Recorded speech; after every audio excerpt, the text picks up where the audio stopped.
It's time for another episode of Gospel Preaching Live, brought to you by the Kearney Church of Christ, which meets at 406 North Clark in Kearney, Missouri. Make plans to come out and visit the brethren, who look forward to seeing you. And now the host of Gospel Preaching Live, Richard Dodson. My name is Richard Dodson. Welcome. You have tuned in to Gospel Preaching Live, and this is a preaching show that comes on every Sunday evening at 6 p.m. and Thursday evenings at 7 p.m. And I'd like to welcome you to join me in the study this evening.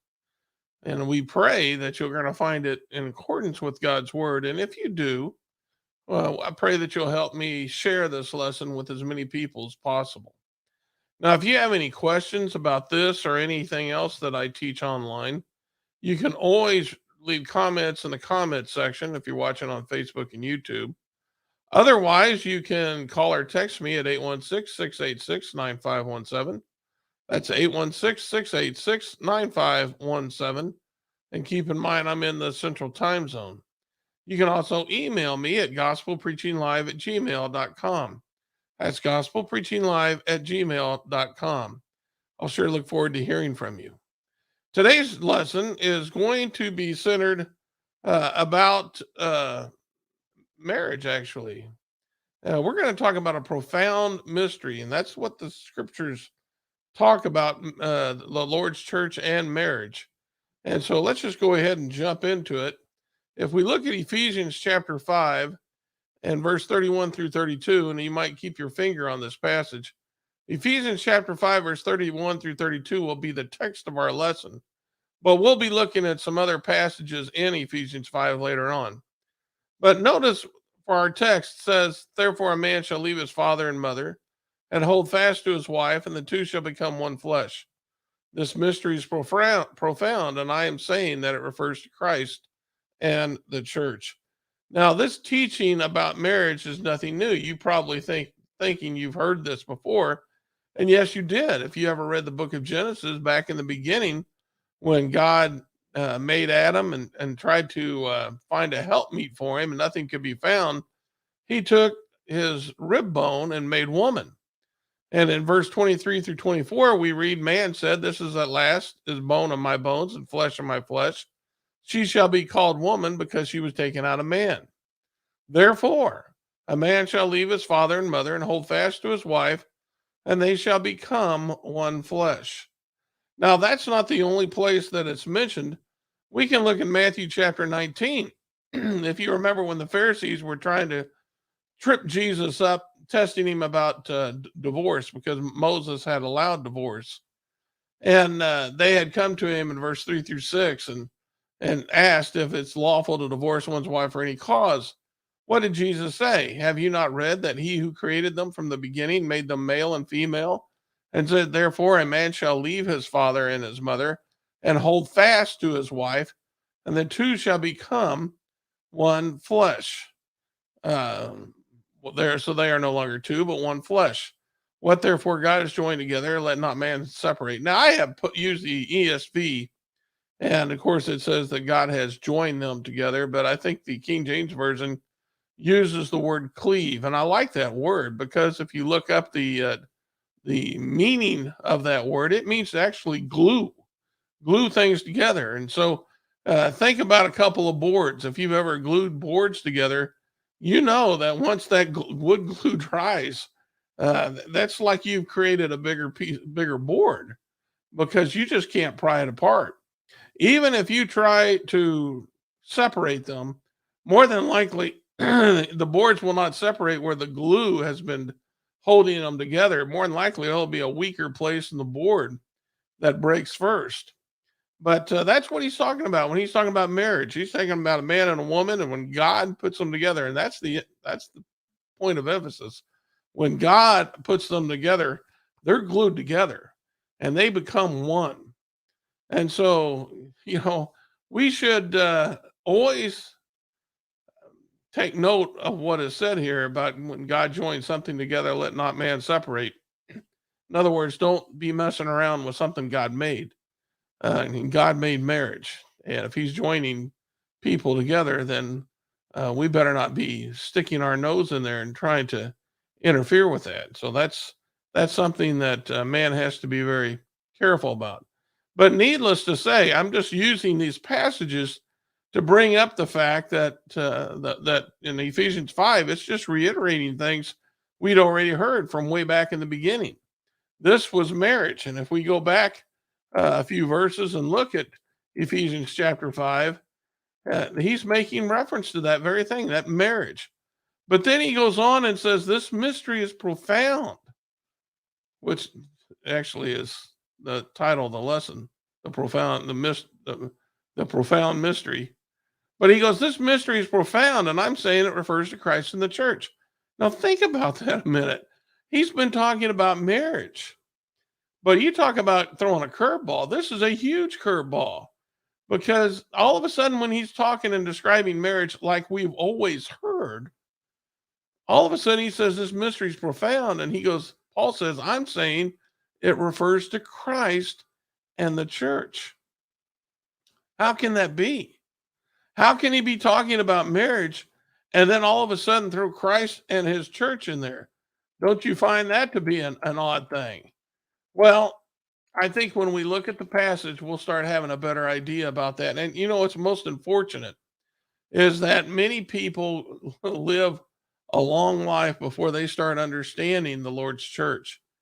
And if people, when they're young, are taught about the Lord's church and brought to an understanding of the Lord's church and what it's supposed to be doing and its function, then obviously it would help them in marriage, wouldn't it? Obviously, it would help them in choosing a wife, and choosing a husband. Obviously, it would help them in fulfilling their duties if they understood this profound mystery.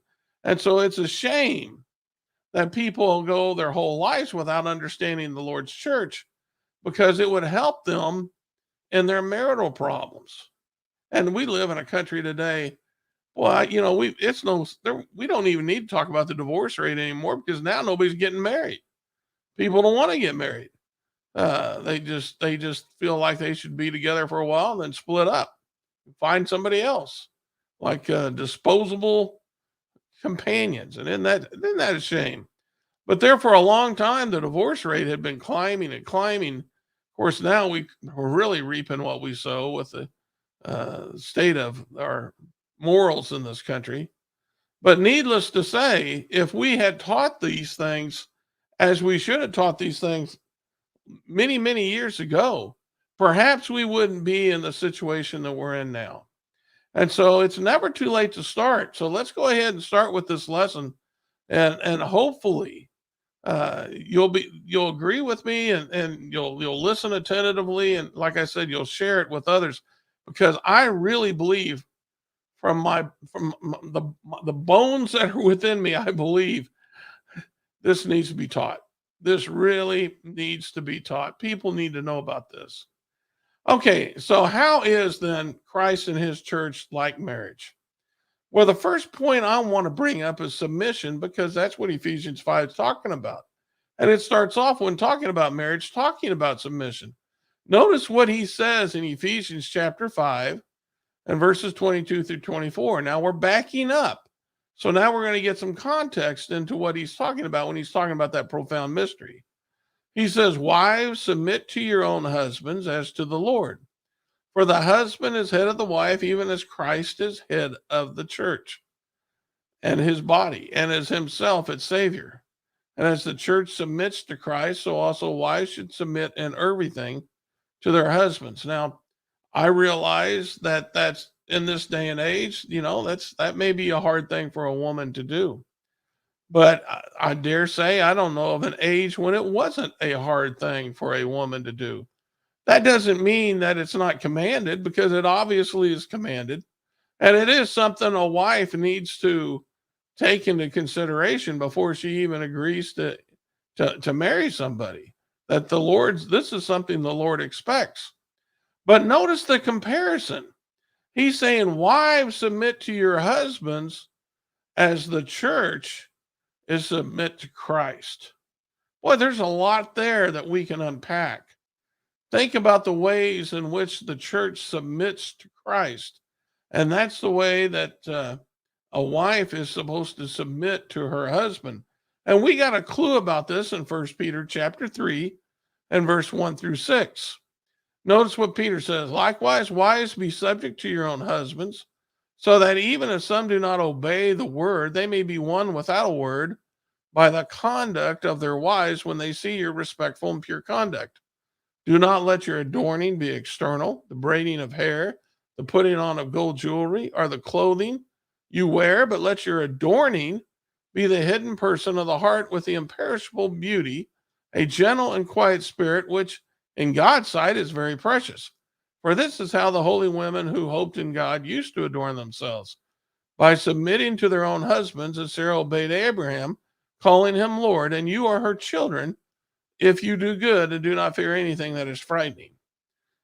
Now let's back up there, because this is something, when we think about submitting, a lot of times we're thinking about just being obedient, which is part of it. But something that's thrown in here is the conduct of the wife. Her conduct goes hand in hand with her being in submission to her husband. Now, notice what he says. He says, when he says about the conduct of their wives, he says when they see your respectful and pure conduct. That's what people in the church need to be practicing.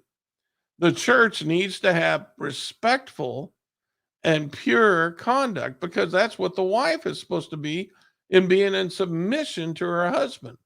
And since we're comparing that with the church, as the Lord did, then we have to look at how the church is supposed to be in submission to Jesus. And so we got to consider our conduct, and we have to, whether it is respectful and pure. And you think about your dealings with people at church, and you have to ask yourself, do I deal with everyone at church respectfully and pure? In other words, am I following God's law? And so is there room for gossip? No. Is there room for holding grudges? No. None of that is being submissive. And so all these things that many times you see that may take place in churches, that's just a sign that someone is being rebellious. And so we can't do that, just as a wife can't be acting up if she is to be in submission to her husband. Now he goes on and he starts talking about how some wives obviously are more concerned about the external, the braiding of hair and the putting on of gold and the jewelry and the clothing. And he says we shouldn't, someone who is in submission shouldn't be concerned about that. We should be more concerned about the hidden person of the heart. And that's what the Lord wants to see, that gentle and quiet spirit.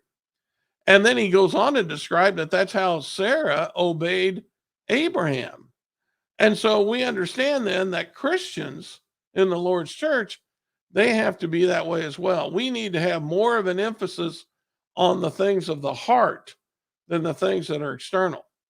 So we shouldn't be concerned about the clothing we wear, trying to outdo someone at church. We shouldn't be concerned about our hair. We shouldn't be concerned about jewelry or the cars we drive or our houses we live in. That's not beauty.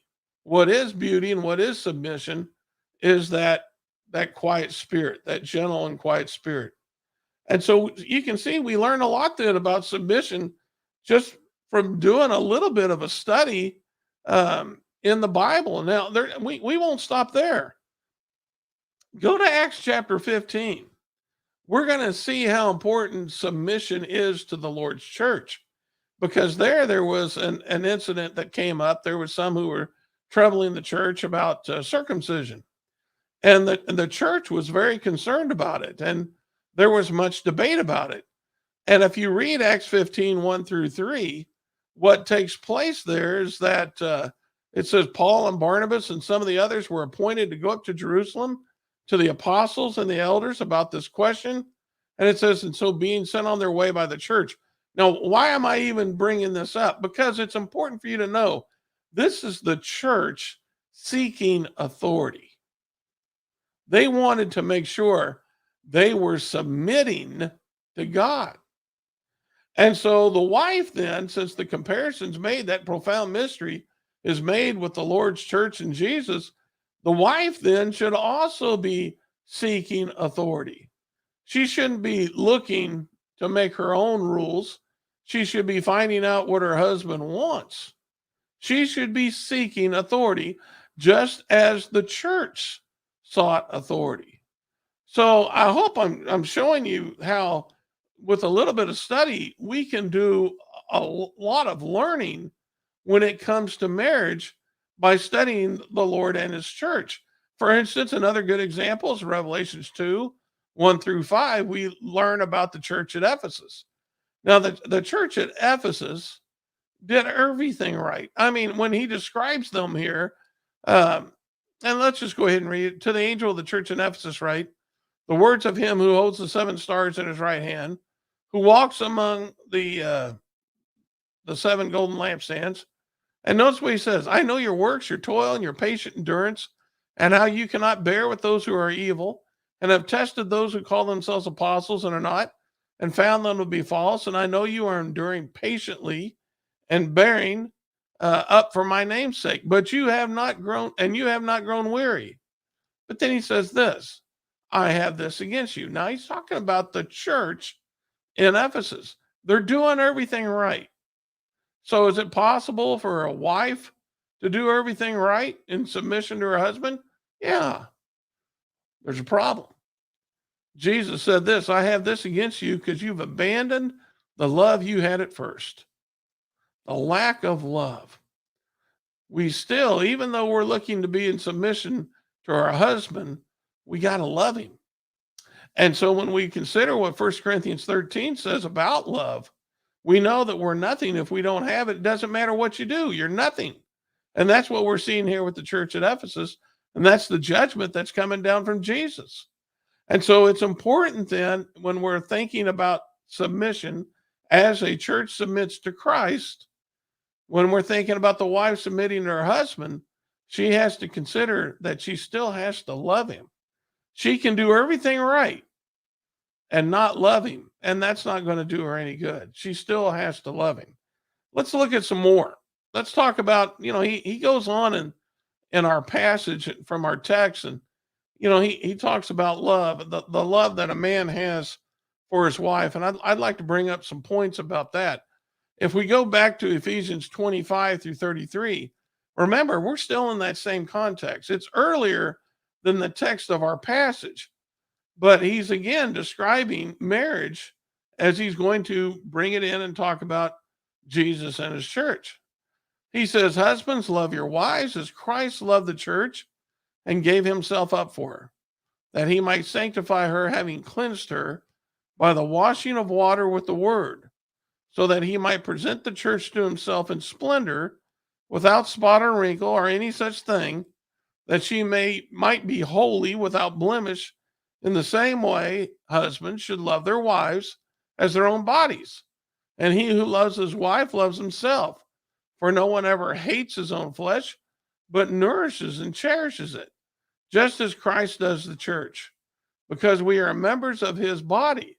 And therefore a man shall leave his father and mother and hold fast to his wife, and the two shall become one flesh.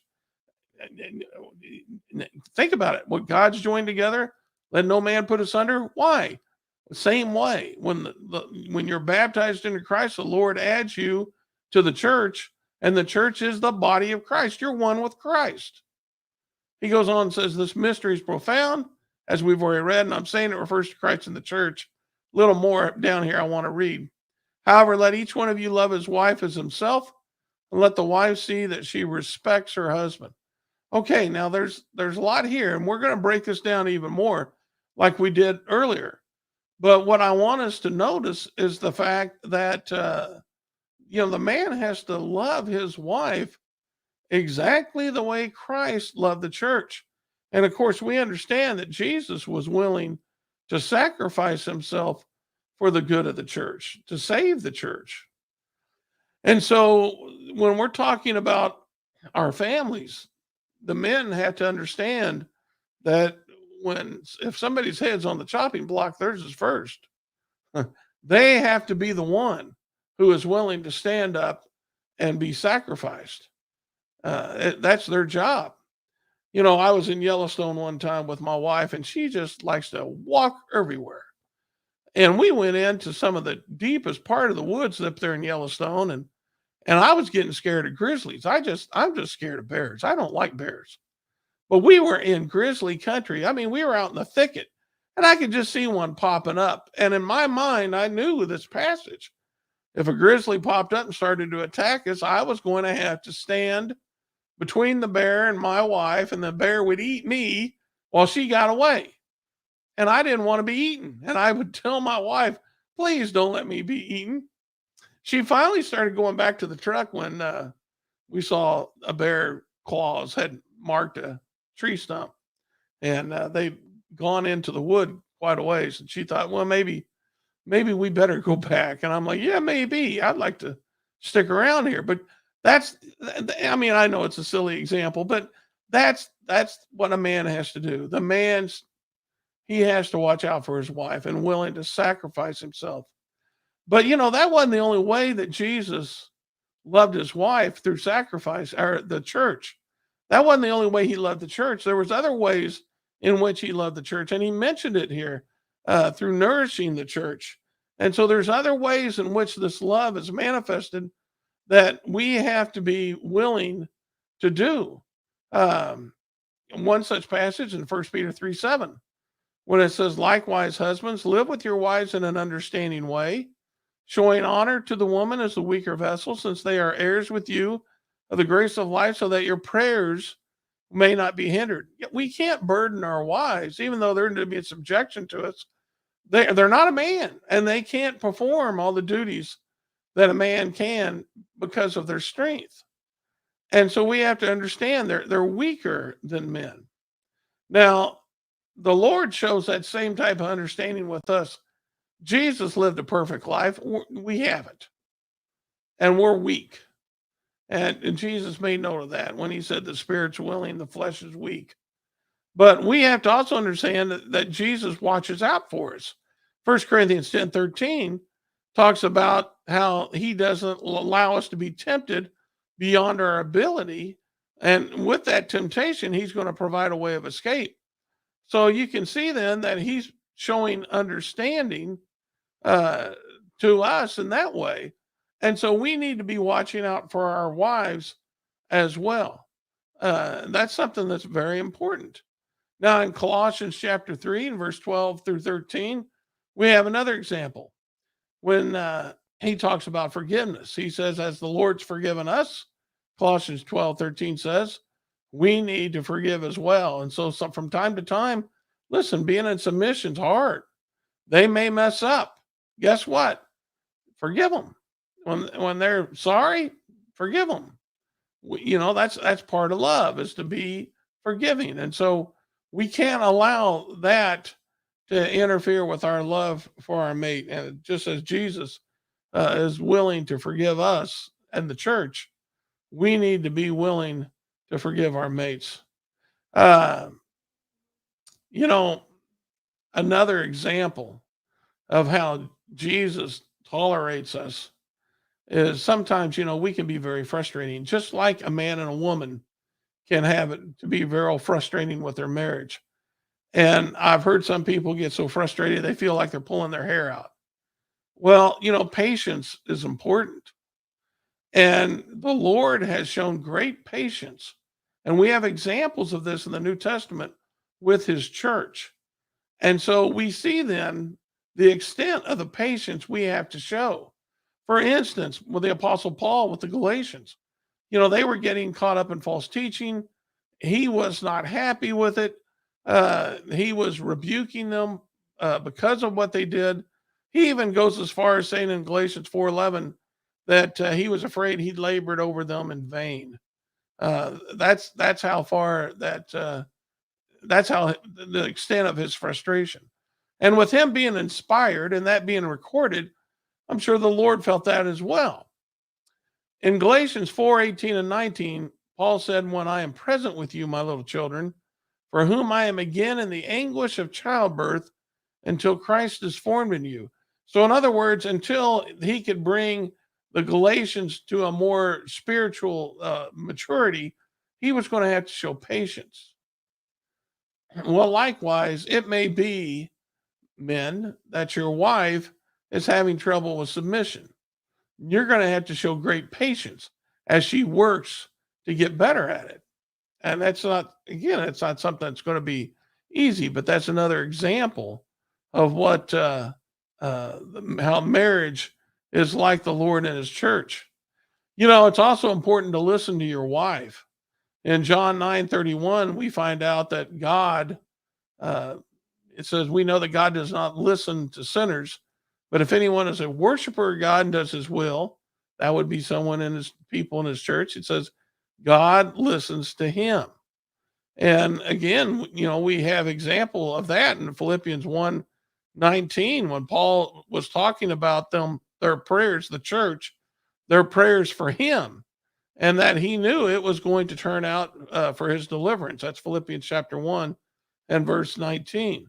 And so with that, we know that the Lord listens to the prayers of the church. The man needs to listen to his wife. That's part of it. And so a lot of times, the wife gets very frustrated because the husbands don't listen to them. Well, listening is part of the deal. And so you're going to have to listen to them, just because Christ listens also to the church. Now, let's talk about the nourishing part of it. We mentioned that earlier. Notice Ephesians chapter 4 and verse 11 through 13. It talks about how he gave the apostles, the prophets, the evangelists, the shepherds and teachers to equip the saints for the work of the ministry, for the building up of the body of Christ, until we all attain to the unity of the faith, the knowledge of the Son of God, to a mature manhood, to the measure and the stature of the fullness of Christ. And so we understand then that it's important then for the husband to be providing for his family as well, for his wife. And like 1 Timothy 5:8 says, if a man doesn't provide for his own household, he's denied the faith and is worse than an unbeliever. So we understand then that has to be done. This is something that the Lord does for his church. The man needs to do for his family. So we can see then from this passage that there are things, and we could even go much deeper than what we're discussing tonight. I'm about out of time now. But needless to say, what I really want you to see is that profound mystery. What's the Lord talking about? He's comparing his relationship, his church with him, to marriage. And so it's important for us to study Christ and his church, and that should make us to be better husbands and wives. That's the message I have for you tonight. Again, I hope it's been beneficial to you.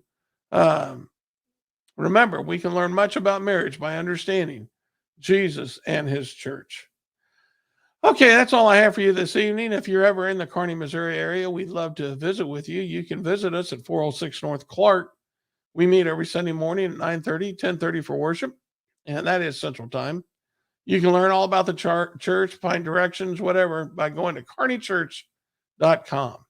And if you like this lesson, you want to hear more like them, tune to KPGZ 102.7 FM every Sunday morning at 7 a.m. Central Time, and you'll hear me preaching on the radio. If you live outside of Kearney, don't worry about it. You can download KPGZ's app, and you can listen online. They do stream their signals, so you can listen that way as well. Berean Spirits is an internet show I'm a part of with two other preachers. That airs every Thursday morning at 10 a.m. We study a different topic from the Bible each week, and we invite those who are watching on Facebook and YouTube to take part by making comments in the comment section. We incorporate those on the show. Now, Gospel Preaching Live and the show Berean Spirits is part of a podcast. I do publish those on Spotify. So if you ever want to hear these outside of watching on Facebook and YouTube, you can download them off Spotify and off Google Podcasts. All right, that's all I have for you. I pray that I will come to you again this Thursday at 7 p.m. Until then, remember, this is the day the Lord has made. Let's rejoice in it and be glad. This has been Gospel Preaching Live. Join us each week as truth is taught, faith is examined, and beliefs are challenged. Be sure and hit the like button so you can be notified of future episodes. And to watch past episodes, go to our website, kearneychurch.com. This has been a work of the Kearney Church of Christ.